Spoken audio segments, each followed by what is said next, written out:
How's it going, ladies and gentlemen? My name is Spencer. Welcome back to Advice, the show without a name. Living on your own. That great time in your life where you have no idea yet to do, yet your parents have already packed your bags and cartoonishly threw you out of the house to convert your childhood bedroom into a storage space or a walk-in closet. This is definitely something I've been thinking of more and more as I approach the end of my education career, I guess you could call it. It's not like I've been living in the same house for the past 22 years. My parents got divorced when I was 5, and my dad has jumped around a whole lot. So I'm kind of used to packing things up and moving to a different apartment. In college, I've been in a grand total of 3 places. My freshman year one, where I was locked in with an insane lunatic who got kicked out after $1,000 worth of fines, probably more.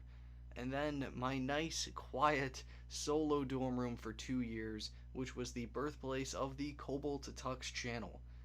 And now the townhouse where I'm recording this now. I live with roommates, and I have lived by myself, and let's be honest with ourselves, living by yourself will always be the best option. Over the summer, I had to stay at my brother's apartment to watch his dog for an entire week, so just casually living in an apartment by yourself is pretty nice.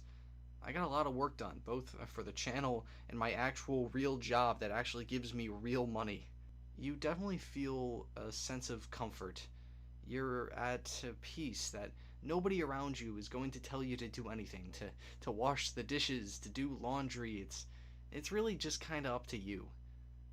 I've just kind of relished in the opportunity to be on my own and feel out what a potential future may look like because I don't really want to live with roommates. I may have to, I may not. That's something for a future sponsor to figure out. But one of the biggest side effects of living on your own is that there's nobody to talk to. I was just kind of forced to stay in because this dog needed constant care. There's only so much you can do over talk and text. You just need to go out and do something, and there's nobody to bounce off of in the actual place. You're just kind of alone with your thoughts. And for someone who is making an advice show, it wasn't a bad spot to be in to make topics. But for me in a year, who won't probably be doing the show anymore, it could be an absolute bore. What I'm excited for is the amount of control I can actually have over everything around me. Your dorm room and your bedroom is this smallest expression of who you are. You have to choose everything from where am I going to put the couch to what size pictures am I going to put on the wall. I think it's pretty cool. I think it's cool you can pick and choose what you actually want to be in your own place without really anyone telling you otherwise. My mom basically looked over my brother's shoulder when he was choosing stuff for his apartment. And that may be a little messy, but considering I lived there for a whole week, it wasn't too bad, so maybe she has a thing going. And I kinda hope she doesn't do it for me because I don't think she'd like the poster of Fallout New Vegas hanging on the wall. And like I said a little bit above, there's less responsibility for you, at least from the outside world. You truly have to do something on your own, at your own pace, outside of rent, but let's ignore that because rent just sucks. I've probably said this a bunch on the show at this point, but I don't really know what the future is going to hold for me. And let's be honest, I'm probably going to be at my mom's house for a good bit after college. There's a lot of traveling I want to do next summer, but that's going to be my home base. I don't know if the job I have right now is going to pan out. I don't know how much money I'm actually going to be making to pay rent and bills and insurance and every single little thing that comes with being an adult.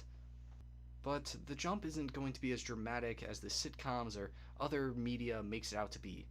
You may have to deal with all of the ringamaroo, but it's not going to be as bad as people actually make it out to be. And as long as you keep your wits about yourselves, you should be able to do just fine. I hope to think all of the different places I've been have shaped me for this moment.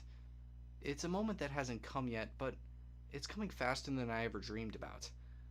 I really hope I'm ready for the next step, whatever that may be. But when you're venturing into the unknown, when you're doing something on your own for the first time, like figuring out where you're going to live, all you need is a little leap of faith. Because life does have a tendency of working itself out. All you need is a little push.